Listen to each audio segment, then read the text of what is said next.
አያቶላ ሩሆላ ኻሜኒ ስልጣን ሲይዙ ብዙዎች አብዮቱ በዋናነት የመሐመድ ረዛ ፓህላቪን አገዛዝ ለማቆም የተደረገ መስሏቸው ነበር። ነገር ግን በጣም በፍጥነት ሌላ ነገር ግልጽ ሆነ። አዲሱ ስርዓት የዕለት ተዕለት ህይወትን በተለይም ለሴቶች መልኩን የቀየረ ነበር። ስለ አለባበስና ጠባይ የሚሰጡ ይፋዊ ቅጣቶች ማህበረሰቡ እንዴት መታየት፣ መመላለስና ማሰብ እንዳለበት ለመቆጣጠር የወጣ ትልቅ እቅድ አካል ሆኑ። ምዕራፍ 1 ከ1979 እንደ አውሮፓውያን አቆጣጠር በጣም ቀደም ብሎ ኻሜኒ ማህበረሰቡ ምን መምሰልና እንዴት መመላለስ እንዳለበት ጽኑ እምነት ገንብተው ነበር። ይህም እርሳቸው በቆም የሃይማኖት መምህር በነበሩበት በ1940ዎቹና 1960ዎቹ በነበረው ጊዜ ይመለሳል። በ1943 ካሽፍ አል-አሽራር የተሰኘ መጽሐፍ የጻፉ ሲሆን በዚህም በኢራን የንጉሳዊ አገዛዝ ስር የታየውን የሥነ ምግባር ዝቅጠት ተችተዋል። በዚያን ጊዜ ኢራን በረዛ ሻህ በኋላም በልጃቸው በመሐመድ ረዛ ፓህላቪ ትተዳደር ነበር። ረዛ ሻህ በ1936 የዘመናዊነት ፕሮግራማቸው አካል አድርገው ሂጃብን መከልከላቸው ይታወሳል። ሴቶች በአደባባይ መሸፈኛቸውን እንዲያወልቁ ይገደዱ ነበር። ለብዙ ሃይማኖታዊ ቤተሰቦች ያ ውርደት ለበርካታ አስርተ ዓመታት በትዝታቸው ቆይቷል። ኻሜኒ ይህንን በፍጹም አልረሱትም። መሐመድ ረዛ ፓህላቪ በ1963 ነጭ አብዮት ሲያውጁ ነገሮች ኻሜኒ ወደሚጠሉት አቅጣጫ ይበልጥ ተጓዙ። ነጩ አብዮት የመሬት ማሻሻያን፣ የመሰረተ ትምህርት ፕሮግራሞችንና የሴቶችን የመምረጥ መብት ያካተተ ነበር። በዚያ ዓመት ሴቶች የመምረጥና ለፓርላማ የመወዳደር መብት አገኙ። በዚያ ወቅት ብዙ ልጃገረዶች ወደ ሁለተኛ ደረጃ ትምህርት ቤቶች ገቡ። በ1970ዎቹ ሴቶች ሕግን፣ ሕክምናንና ኢንጂነሪንግን ያጠኑ ነበር። በ1975 የቤተሰብ ጥበቃ ሕግ በጋብቻ ፍቺና በልጆች አስተዳደግ ረገድ የሴቶችን መብት አስፋፋ። ሴት ዳኞች ተሾሙ። በ1970ዎቹ ማብቂያ ላይ ኢራን በፍትህ ስርዓቱ ውስጥ የሚያገለግሉ በመቶዎች የሚቆጠሩ ሴቶችና በሙያዊ የሥራ መስኮች የተሰማሩ በሺዎች የሚቆጠሩ ሴቶች ነበሯት። በ1970ዎቹ ቴሄራን ወግ አጥባቂ ሃይማኖታዊ ከተማ አትመስልም ነበር። ይልቁንም ዘመናዊ ትመስል ነበር። የምዕራባውያን ፊልሞች በሲኒማ ቤቶች ይታዩ ነበር። የፖፕ ሙዚቃም የተለመደ ነበር። ሴቶች በቴሌቪዥን መስኮት ያለ ራስ መሸፈኛ ይታዩ ነበር። በከፍተኛና በመካከለኛ የኑሮ ደረጃ ባሉ ሰፈሮች አጫጭር ካባዎች፣ የተቀቡ ፀጉሮችና መዋቢያዎች የተለመዱ ነበሩ። የሴት ዩኒቨርሲቲ ተማሪዎች ቁጥር በፍጥነት አደገ። በ1978 ሴቶች በኢራን ውስጥ ከሚገኙ የዩኒቨርሲቲ ተማሪዎች መካከል ሲሶን ወይም 1/3ኛውን ይይዙ ነበር። በትላልቅ ከተሞች ሴቶች መኪና ይነዱ፣ በባንኮች ይሰሩ እና በአደባባይ በነፃነት ይንቀሳቀሱ ነበር።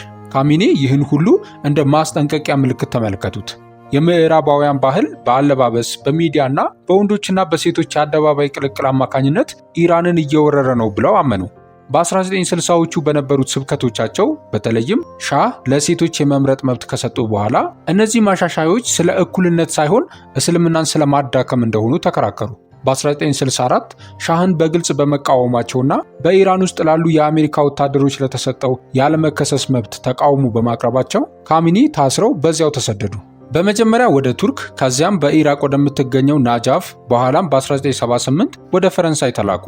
በእነዚያ የስደት ዓመታት ስለ ስነ ምግባር ብልሽትና ስለ ምዕራባውያን ተጽዕኖ አደገኝነት መናገራቸውን ቀጠሉ። ለእሳቸው ሴቶች የማህበረሰቡ አካል ብቻ አልነበሩም፣ የማህበረሰቡ መሰረት እንጂ።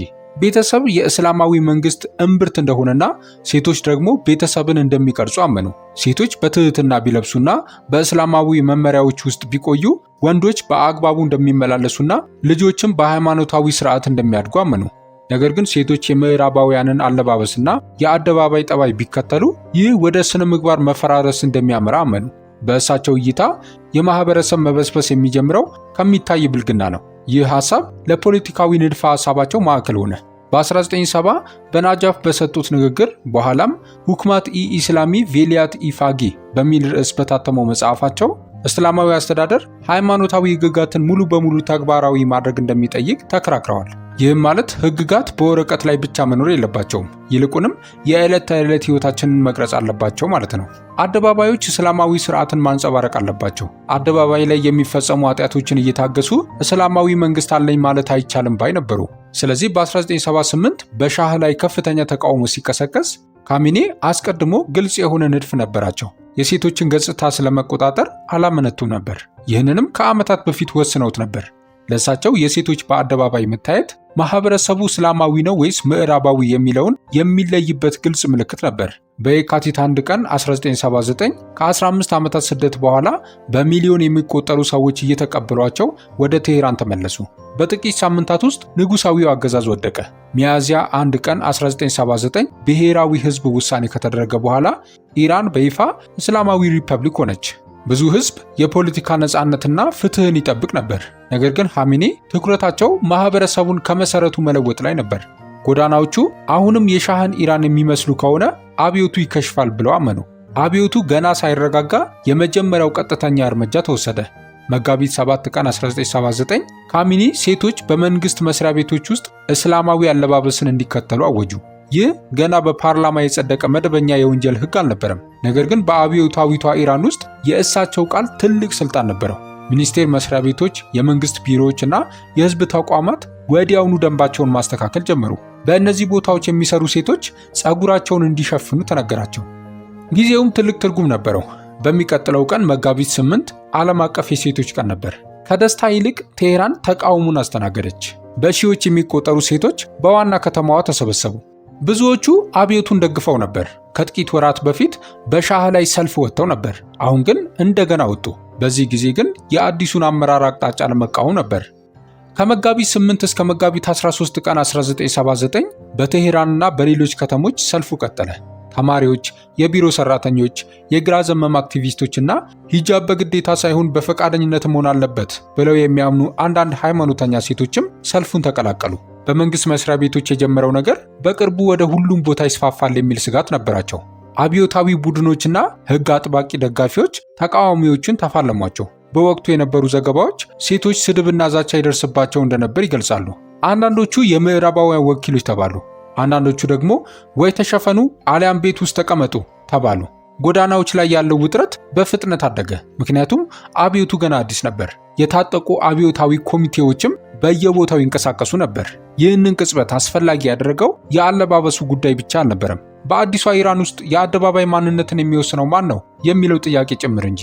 ኻሜኒ የእስላማዊቷ ሪፐብሊክ ገጽታ ወዲያውኑ እስላማዊ እንዲሆን ፈልገው ነበር። የኢኮኖሚ ስርዓቱን መለወጥ ወይም አጠቃላይ የህግ ደንቦችን እንደገና መጻፍ ጊዜ ሊወስድ ይችላል። አለባበስ ግን በአንድ ጀንበር ሊለወጥ ይችላል። ከጀርባው ያለውን ስነ ምግባር ተረድተውት ነበር። በመንግስት መስሪያ ቤቶች ያሉ ሴቶች ከንግግራቸው በኋላ በጥቂት ቀናት ውስጥ በራስ መሸፈኛና ረጅም ካባ ለብሰው ከታዩ የስልጣኑ አጠቃላይ ገጽታ ይለወጣል። የቴሌቪዥን ስርጭቶች የተለየ መልክ ይኖራቸዋል። የመንግስት ህንፃዎች የተለየ መልክ ይኖራቸዋል። በጋዜጣዎች ላይ የሚወጡ ፎቶግራፎች የተለወጠ ማህበረሰብን ያሳያሉ። ያ የታይታ ለውጥ አብዮቱ ፖለቲካዊ ብቻ ሳይሆን ስነ ምግባራዊም ጭምር እንደሆነ ግንዛቤን ፈጠረ። ማንኛውም ይፋዊ የወንጀል ህግ ከመጻፉ በፊት ማህበረሰባዊ ጫናው ተጀምሮ ነበር። በብዙ ሰፈሮች ራስ መሸፈኛ የሌላቸው ሴቶች የቃላት ጥቃት ይደርስባቸው ነበር። አንዳንዶቹ በህዝብ መጓጓዣ ውስጥ ትንኮሳ ገጠማቸው። ማህበራዊ አስገዳጅነቱ ከህግ አወጣጡ በበለጠ ፍጥነት ተራመደ። አዲሱ ስርዓት የሚታይ ተገዥነትን እንደሚጠብቅ አየሩ ግልጽ አደረገው። ይህ ቀደም ብሎ የታየ ጫና አመራሩ ምን ያህል ቁርጠኛ እንደሆነ አሳየ። የሴቶችን ጉዳይ እንደ ሁለተኛ ደረጃ አላዩትም። ስልጣን በያዙ በጥቂት ሳምንታት ውስጥ እልባት ሰጡት። በ1979 አጋማሽ ላይ ሂጃብ በመንግስት ቦታዎች ምርጫ እንደማይሆን ግልጽ ሆነ። አንዴ በመንግስት ህንፃዎች ውስጥ የተለመደ ከሆነ በኋላ ደግሞ ወደ ሁሉም አደባባዮች ማስፋፋቱ በጣም ቀላል ሆነ። በ1983 የአብዮቱ ምዕራፍ ተጠናቆ ነበር። እስላማዊቷ ሪፐብሊክ የጩኸትና የጎዳና ኃይል ብቻ አልነበረችም። ፍርድ ቤቶች፣ ሚኒስቴር መስሪያ ቤቶች፣ ፓርላማና የህግ ደንብ ነበራት። ስነ ምግባር ከጫና ወደ ቅጣት የተሸጋገረው በዚህ ጊዜ ነው። በ1983 የእስላማዊ ምክር ቤት ጉባኤ እስላማዊ የወንጀል ህግ በማሻሻል ሂጃብ በሁሉም ሴቶች በአደባባይ ግዴታ እንዲሆን አደረገ። በወቅቱ በነበረው አንቀጽ 102 መሰረት በአግባቡ ሳይሸፈኑ በአደባባይ መታየት እስከ 74 ግርፋት ሊያስቀጣ ይችላል። አገላለጹ የሚያተኩረው ያለ እስላማዊ ሂጃብ በአደባባይ የሚታዩ ሴቶች ላይ ነበር። ይህ አገላለጽም በጥብቅ ተተረጎመ። ፀጉር መሸፈን ነበረበት። ልብስ ሰፊ መሆን ነበረበት። የሰውነት ቅርጽ መታየት አልነበረበትም። መዋቢያዎች ወይም ሜካፕ መጠቀምም ከባለስልጣናት ትኩረት ሊያመጣ ይችላል። ይህ ትልቅ ለውጥ የታየበት ወቅት ነበር። ከዚህ በፊት ህግ ማስከበሩ በዋናነት በአብዮታዊ ኮሚቴዎችና በማህበራዊ ማስፈራሪያዎች ላይ የተመሰረተ ነበር። ከ1983 በኋላ ግን የወንጀል ህግ ድጋፍ ማግኘቱ አጠቃላይ የስልጣን ሚዛኑን ቀየረው። አንድ ነገር የወንጀል ህግ ከሆነ በኋላ ምክር መሆኑ ቀርቶ በመንግስት ላይ የሚፈጸም ጥፋት ይሆናል። የፖሊስ አካሎች ኮሚቴ በመባል የሚታወቁት የአካባቢው አብዮታዊ ኮሚቴዎችና በኋላም መደበኛው የፍትህ አካል ሴቶችን በአለባበስ ጥሰት ምክንያት በቁጥጥር ስር ለማዋል ህጋዊ ስልጣን አገኙ። አንዲት ሴት መንገድ ላይ ስትቆም ወደ ጣቢያ ተወስዳ ልትጠየቅና በዳኛ ፊት ልትቀርብ ትችላለች። ዳኞች የገንዘብ መቅጫ፣ እስራት ወይም የአካል ቅጣት ሊበይኑ ይችላሉ። በ1980ዎቹ መጀመሪያ ላይ ስለ ስነ ምግባር ወንጀሎች የሚሰጥ ግርፋት ብርቅ አልነበረም። 74 የሚለው ቁጥር ዝም ብሎ ተምሳሌታዊ አልነበረም፣ በእርግጥ የሚፈጸም ቅጣት እንጂ። በእነዚህ ዓመታት አደባባይ ላይ የሚሰጡ ቅጣቶች ሰፊው የአብዮታዊ ፍትህ ስርዓት አካል ነበሩ። ስለ ምንዝር፣ ስለ አልኮል መጠጥ ፍጆታና ስለ ስነ ምግባር ብልሽት የሚሰጡ ግርፋቶች አንዳንዴ በህዝብ ፊት ይከናወኑ ነበር። ህዝብ ይሰበሰባል፣ ማስታወቂያዎች ይነገራሉ። ምክንያቱም የታይታ ቅጣት ተጽዕኖ ከፍተኛ ነው። አንዲት ሴት በዝግ ችሎት ውስጥ ብትቀጣ የሚያውቁት ጥቂት ሰዎች ብቻ ናቸው። ቅጣቱ በአደባባይ ሲሆን ግን ወሬው በፍጥነት ይሰራጫል። ፍርሃት ከወረቀት ሥራ በበለጠ ፍጥነት ይስፋፋል። መንግስት በሺዎች የሚቆጠሩ ሰዎችን በአደባባይ መቅጣት አያስፈልገውም ነበር። በሚሊዮን የሚቆጠሩ ሰዎችን ጠባያቸውን እንዲያስተካክሉ የተወሰኑ ሰዎችን መቅጣት ብቻ በቂ ነበር። ይህ አቀራረብ ከሩሆላ ኻሜኒ ራዕይ ጋር ይጣጣማል። እስላማዊ ሕግ የዕለት ተዕለት ሕይወትን በግልጽ መቅረጽ እንዳለበት ያምኑ ነበር። በእሳቸው እይታ ጨዋነት በቤት ውስጥ ተደብቆ የሚቀር የግል ምርጫ ሊሆን አይችልም። ጎዳናዎችን፣ ገበያዎችን፣ ዩኒቨርሲቲዎችን፣ አውቶቡሶችንና ቢሮዎችን መግለጽ ያለበት እርሱ ነው። አንድ ሰው ያለ ቅጣት አደባባይ ላይ እስላማዊ አለባበሶችን ችላ ካለ ይህ በስርዓቱ ውስጥ ያለን ድክመት ያሳያል ባይ ነበሩ። የ1980ዎቹ መጀመሪያ መንግስት የፖለቲካ ተቃውሞ ቡድኖችን፣ የግራ ዘመም ድርጅቶችንና የሙጃሂዲን ኢልአልሐቅ አባላትን የሚቀጠቅጥበት ወቅትም ነበር። የፖለቲካ እስረኞች በአደባባይ የሚገደሉበት ጊዜም ነበር። አጠቃላይ መልእክቱ ጥብቅ ተገዥነት ነበር። የአለባበስ ደንቦችም በዚያ ሰፊ የቁጥጥር ደንብ ውስጥ የሚካተቱ ነበሩ። ሴቶች ለምን ይህን ሸክም እንደተሸከሙ ለመረዳት ኻሜኒ ስነ ምግባርን ከመሰረቱ እንዴት እንደገለጹት ማየት ያስፈልጋል። ማህበረሰቡ እንደ ሰንሰለት እንደሚሰራ ያምኑ ነበር። ቤተሰብ በማዕከል ይቀመጣል፣ ሴቶች ደግሞ ቤተሰብን ይቀርጻሉ። ስለዚህ ሴቶች ማህበረሰቡን ይቀርጻሉ። ይህ ሐሳብ ከ1979 በፊትና በኋላ በሰጧቸው ንግግሮችና ጽሑፎች ውስጥ ደጋግሞ ይታያል። በእሳቸው ሐሳብ ወንዶች በሚያዩት ነገር ይነካሉ። ሴቶች በትህትና ከታዩ ወንዶችም ስርዓት ይይዛሉ። ሴቶች እርሳቸው ምዕራባዊ ሽፋን በሚሉት አለባበስ ከታዩ ግን ፈተናው ይጨምራል፣ ኃጢአትም ይከተላል። ይህንን እንደ ወንዶች የግል ድክመት ሳይሆን ሊገመት የሚችል ማህበራዊ ምላሽ አድርገው ያዩት ነበር። ስለዚህ ቅጣቱን በወንዶች ጠባይ ላይ ከማተኮር ይልቅ የሴቶችን ገጽታ በመቆጣጠር ላይ አተኮሩ። ይህ እምነት ሴቶችን የሥነ ምግባር ግንባር ቀደም ተሰላፊዎች አደረጋቸው። የብሔራዊ እሴት ጠባቂዎች ተደርገው ተቆጠሩ። አለባበሳቸው ማህበረሰቡን ከብልሽት የሚከላከል ጋሻ ሆነ።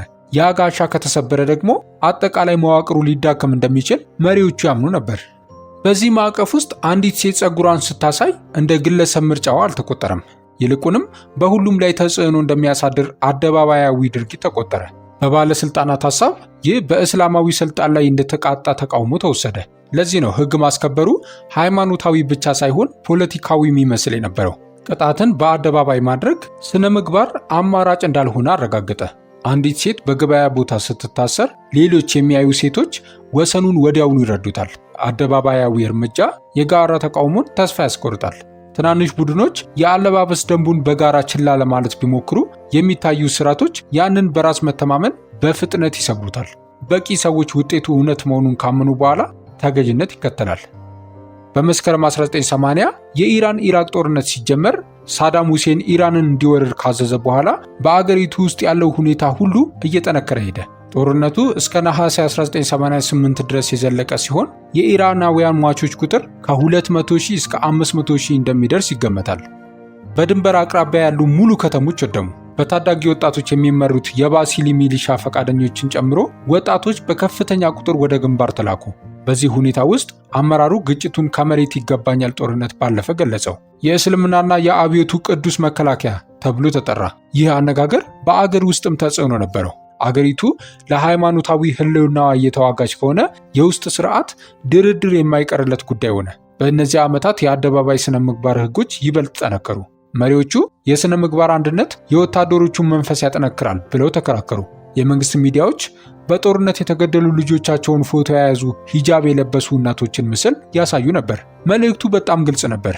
ወንዶች ድንበርን በደማቸው ሲከላከሉ፣ ሴቶች ደግሞ የቤቱን ግንባር በትህትናቸው ወይም አለባበሳቸው መጠበቅ አለባቸው የሚል። ወታደሮች በቆሻሻ ጉድጓድ ውስጥ እየሞቱ ሳለ ማህበረሰቡ በከተሞች ውስጥ የሥነ ምግባር ድክመትን ሊታገስ አይችልም ብለው መሪዎቹ አጥብቀው ተናገሩ። የአለባበስ ደንብ መጣስ በግንባር ለሚደረገው መስዋዕትነት እንደ አለማክበር ተቆጠረ። በጦርነት ወቅት ሴቶችን በአደባባይ መቅጣት ያንን መልእክት ይበልጥ አጠናከረው። በወረራ ስር እንኳን አብዮቱ በእስላማዊ መርሆቹ ላይ እንደማይደራደር አሳየ። የአገር ውስጥ ስርዓት ከጦር ሜዳው ስርዓት ጋር ተጣጣመ። ፍርሃትም የታማኝነት መሳሪያ ሆነ። ሰዎች በአገር አቀፍ ቀውስ ወቅት ጥብቅ እርምጃ ሲያዩ ብዙዎቹ ከተጋጭነት ይልቅ ዝምታን ይመርጣሉ። የጦርነት ሁኔታዎች ለተቃውሞ ያለውን መቻቻል ይቀንሳሉ። የሞራል ፖሊስነት በዚህ ሁኔታ ውስጥ በትክክል ገባ። ጦርነቱ በ1988 ሲያበቃ ጥብቅ የአደባባይ ደንቦችን ብቻ እያወቀ ያደገ ትውልድ ተፈጥሯል። እንደ አብዮታዊ ርዕዮተ ዓለም የጀመረው ነገር የዕለት ተዕለት ልማድ ሆነ። ሩሆላ ኻሜኒ ሰኔ 3 ቀን 1989 ሲሞቱ ብዙ ሰዎች ጥብቅ የሞራል አደባባይ ማስከበር ቀስ በቀስ ሲጠፋ ይሆን ብለው ጠይቀው ነበር።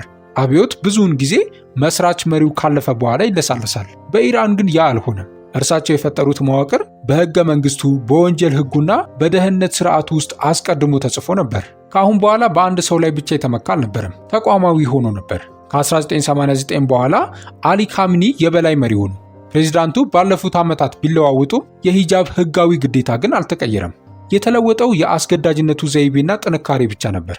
በ1990ዎቹ መጀመሪያ ላይ ሕግ ማስከበሩ አሁንም መደበኛ ፖሊስንና የቀሩትን አብዮታዊ ኮሚቴዎች ያካትት ነበር። ነገር ግን ስርዓቱ ቀስ በቀስ ይበልጥ የተደራጀ ሆነ። የህዝብ ሞራል በአብዮታዊ ቡድኖች ብቻ መከበሩ ቀረ። ጠባይን ለመከታተል በተለየ የሰለጠኑ የፖሊስ ክፍሎች በኩል አስተባባሪነት ያለው ሆነ። በ1997 መሐመድ ካታሚ ፕሬዝዳንት ሆነው ሲመረጡ በትላልቅ ከተሞች በአንጻራዊነት ለአጭር ጊዜ ማህበራዊ መዝናናት ታይቶ ነበር። ወጣት ሴቶች ሻርፋቸውን ትንሽ ወደ ኋላ ገፋ አደረጉ። በቀለማት ያሸበረቁ ካባዎች የተለመዱ ሆነው መጡ። ሜካፕ በስፋት መታየት ጀመረ። ሕግ ማስከበሩ አልጠፋም ነበር። ነገር ግን በብዙ የከተማ አካባቢዎች በእነዚህ ዓመታት ግትርነቱ አነስ ያለ ነበር። ይሁን እንጂ ሕጉ ራሱ ፈጽሞ አልተለወጠም። እስላማዊ የወንጀል ሕግ አግባብ ያልሆነ አለባበስን አሁንም እንደ ወንጀል ይቆጥረው ነበር። ይህም ማለት አዲስ ሕግ ሳያስፈልግ በማንኛውም ጊዜ ሕግ ማስከበሩ ሊጠናከር ይችላል ማለት ነው። ያ ጊዜ የመጣው በ2005 ማህሙድ አህመዲነጃድ ፕሬዝዳንት ሲሆኑ ነው። አህመዲነጃድ ራሳቸውን የአብዮታዊ እሴቶች ጠባቂ አድርገው አቅርበው ነበር። በእርሳቸው አስተዳደር ስር በፋርስኛ ጋሽ ኢርሻድ የሚባለው የሥነ ምግባር ፖሊስ በትላልቅ ከተሞች በስፋት መታየት ጀመረ። እነዚህ የፓትሮል ክፍሎች የሚሰሩት በእስላማዊቷ ሪፐብሊክ የሕግ አስከባሪ ትዕዛዝ ስር ነበር። ስራቸው የሕዝብን ጠባይ በተለይም የሴቶችን አለባበስ መከታተል ነበር። ቫኖች በተጨናነቁ ጎዳናዎች፣ የገበያ ማዕከሎች፣ ፓርኮችና ሜትሮ ጣቢያዎች ይዘዋውሩ ነበር። ሴት መኮንኖችን ጨምሮ መኮንኖች ልብሶቻቸው በጣም ጠባብ፣ በጣም አጭር፣ በጣም የቀለም አሸብርቆ የታየባቸውን ወይም ፀጉራቸውን በብዛት የሚያሳይ ሻርፍ የለበሱ ሴቶችን ይቀርቡ ነበር። ሴቶች ብዙውን ጊዜ በማያውቋቸው ሰዎች ፊት የእግረኛ መንገድ ላይ ይቆሙ ነበር። ስለ አለባበሳቸውም ይጠየቁ ነበር። አንዳንዶቹ ማስጠንቀቂያ ይሰጣቸው ነበር። አንዳንዶቹ ደግሞ ወደ ቫን ተወስደው ለጥቂት ሰዓታት ወደ ማቆያ ማዕከላት ይወሰዱ ነበር። በእነዚያ ማዕከላት ውስጥ ተገቢ የሆነ ልብስ ይዘው እንዲመጡ ለቤተሰቦቻቸው እንዲደውሉ ሊገደዱ ይችላሉ። በብዙ አጋጣሚዎች ሴቶች ጥሰቱን እንደማይደግሙ ቃል የሚገቡበት የጽሑፍ ቃል ኪዳን እንዲፈርሙ ይደረግ ነበር። ከ2000ዎቹ አጋማሽ የወጡ ኦፊሴላዊ የፖሊስ ሪፖርቶች እንደሚያሳዩት በየዓመቱ በአለባበስ ጥሰት ምክንያት በ10 ሺዎች የሚቆጠሩ ሴቶች ይቆሙ ነበር። አብዛኞቹ በዚያው ቀን ይለቀቁ ነበር። ነገር ግን ሂደቱ ራሱ በአደባባይ የሚደረግና የሚያዋርድ ነበር። ግቡ ሁልጊዜ ረጅም ጊዜ ማሰር አልነበረም፣ የታይታ ማረም ነበር። ምንም እንኳን የአካል ቅጣት ከ1980ዎቹ መጀመሪያ ይልቅ አነስተኛ ቢሆንም ሕግ ማስከበሩ በአደባባይ መደረጉ ግን ዋናው ጉዳይ ሆኖ ቀጥሏል። ሴቶች የሚቆሙት በተጨናነቁ ወይም ሕዝብ በሚበዛባቸው ቦታዎች እንጂ በተደበቁ ጠባብ መንገዶች አልነበረም። መታሰሩ ራሱ መልእክቱን ያስተላለፍ ነበር። ይህ አሰራር ማህበረሰቡ በዕለታዊ ሕይወቱ በሚኖርበት ቦታ ሞራል መከታተል አለበት ከሚለው የካሜኒ የመጀመሪያ አስተሳሰብ ጋር የሚስማማ ነበር።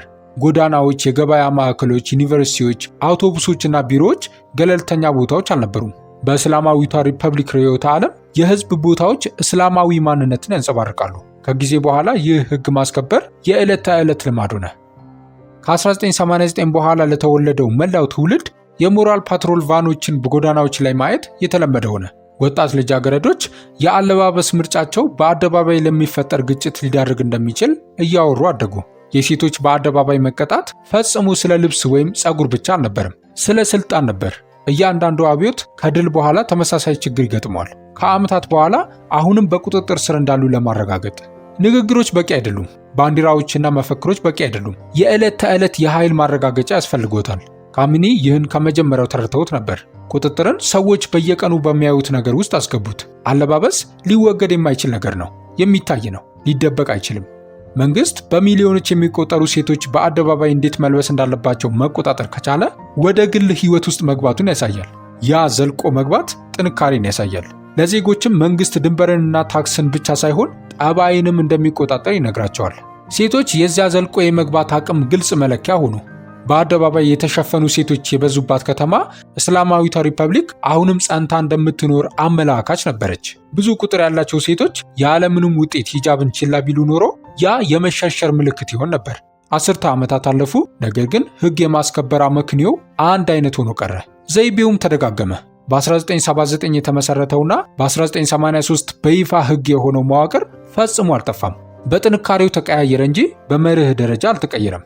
በ2010ዎቹና በ2020ዎቹ ሙሉ በሙሉ በሂጃብ ግዴታ ስር አድገው የነበሩ ወጣት ትውልዶች በግልጽ መቃወም ጀመሩ። ማህበራዊ ሚዲያ ተቃውሞው እንዲታይ ያደረገ። ከሞራል ፓትሮል ጋር የሚደረጉ ግጭቶች ቪዲዮዎች በሰፊው ተሰራጩ። አንዴ መንግስት ማንነቱን በሚታይ የሞራል ቁጥጥር ከገለጸ በኋላ ወደ ኋላ ማፈግፈግ አደገኛ ይሆናል። ህግ ማስከበሩን ማላላት እንደ ድክመት ሊታይ ይችላል። ድክመት ደግሞ ሰፋ ያሉ ተግዳሮቶችን ሊጋብዝ ይችላል። አብዮታዊው ሁከት ከጠፋ ከረጅም ጊዜ በኋላም በአደባባይ መቅጣት የቀጠለው ለዚህ ነው። ለመሆኑ ኢራናውያን ሴቶች ከእንደዚህ አይነቱና እዚህ ላይ ካልተነገሩ ብዙ እስላማዊ ጭቆናዎችና ውርደቶች ነፃ ይወጡ ይሆን? በሚቀጥሉት ጊዜያት የምናየው ይሆናል።